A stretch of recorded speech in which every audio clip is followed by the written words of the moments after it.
Hey, it's Steve Zautke with the Traction Reaction Podcast. Thanks for tuning in. We appreciate all you guys listening, and don't forget to like and subscribe to the video. I'm down here at the Indianapolis Motor Speedway in the Media Center in pod number 4. I'd like to thank the Indianapolis Motor Speedway for their hospitality this month of May. And this is a new thing they kind of added. I believe they had these last year, but I did not have the opportunity to use it. But this is a nice little, here, let's take a look around here. But this is a nice little snazzy little setup here. Hats off to Penske Entertainment. And once again, it's Stop Álex Palou. And not to drop names here, I was talking to David Land just before, and I was saying, with Álex Palou, the combination that is so rare in motorsports, where he's young enough, but he's got enough experience. He's got that perfect balance. He's got the team, and he's got everything working for him at this point. You look back to drivers. I'm not saying he is at this point, but he's getting there. When you look at drivers like AJ Foyt, when was his peak? Well, you gotta say about 1963, 64. I mean, he just dominated. And then 65. And don't forget how hard it was for Foyt too at that time. And all the drivers, you're transitioning to a totally different car. I mean, they talk about today. I mean, it's been a few years now, but I mean, talk about 2012. When they were going from the Dallara, the old G-Force category type car, to the DW12s, that's a big transition. Well, think of it.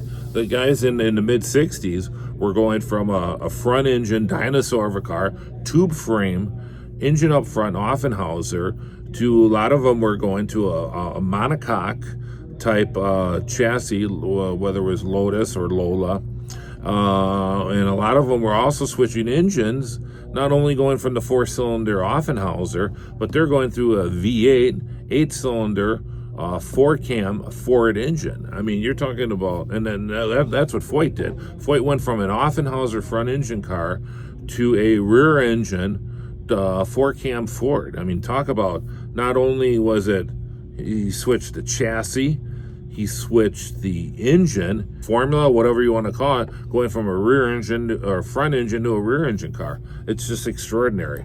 So, guys like that, you hit that sweet spot. Is Palou at that point? So, same thing with, guys like Mario Andretti, and Mario had a couple of those. I mean, you look at Mario. I mean, with his career, he hit the ground running with the Dean Van Lines car in 1960, end of 64, 65. I guess you could call him a rookie. That's the first time he ran the whole series.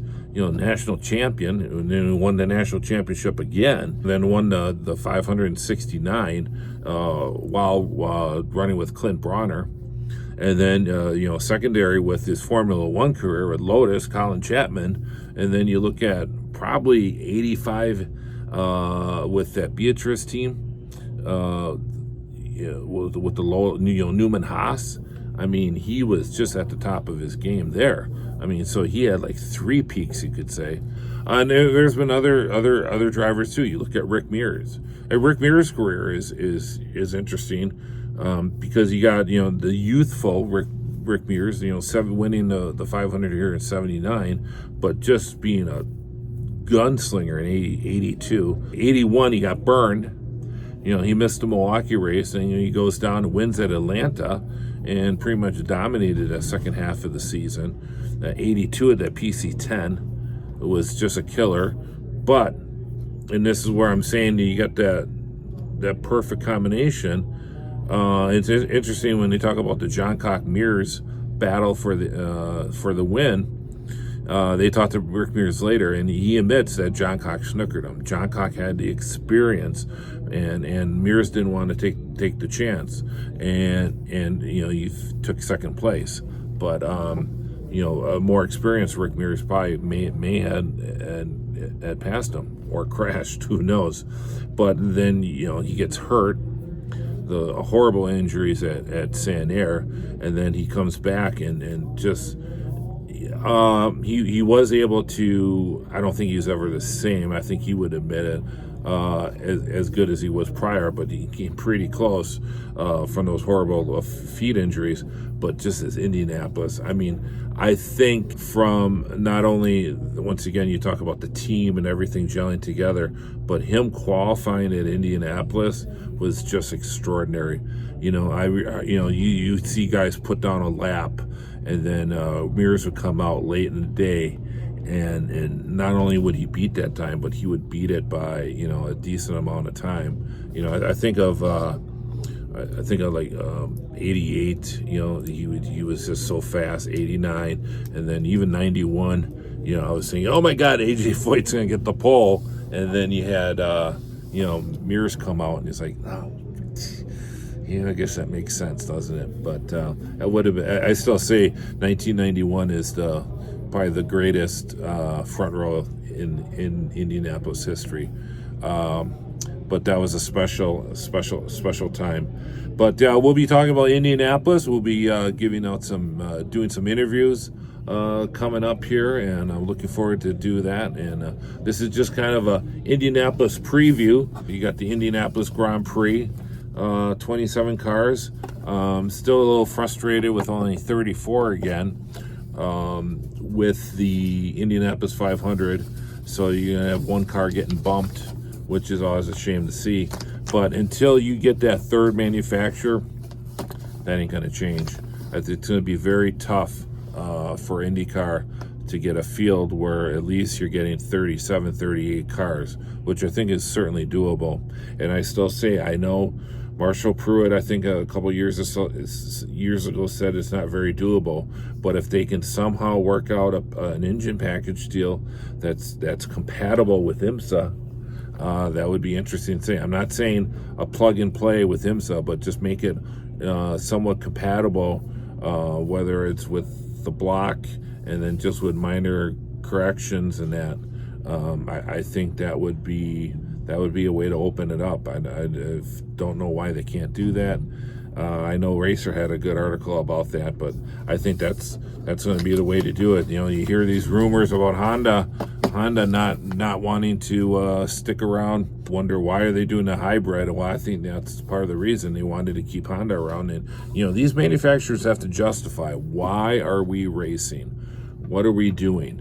When you're the racing manager for a corporation, whether it's back in the day Buick Motorsports, Porsche, any of them, and now you got Honda and Chevrolet, you got to go to your board of directors and say, this is why we're in racing. Not only from a promotional side, which, okay, how many people that are out buy the Chevy 1500 are going to buy it because Pato O'Ward won a race, so they also have to justify it by, there's a lot of technology that can transition over, and that's where we're at this point. So we'll be talking some more this week about IndyCar and the month of May and the history of it. Been migrating more of the history part because, to be honest, that's where we get most of the hits with.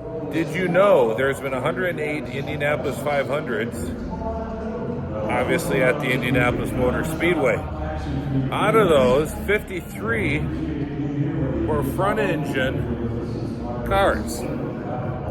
And now it's been 55 have been rear engine cars, and after this year, it'll be 56. So fortunately or unfortunately to some, we've had more rear engine cars win the Indianapolis 500 than front engine cars.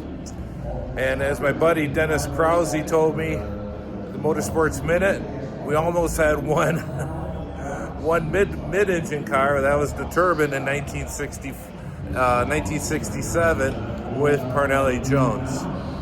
And as was the rage a few years ago, there was a t-shirts that were made, and it said, Daddy once told me that Parnelli almost won the 500 in a Turbine, and then had Parnelli Jones with a turban on top of his head. So we're about to go green here again at the Indianapolis Motor Speedway.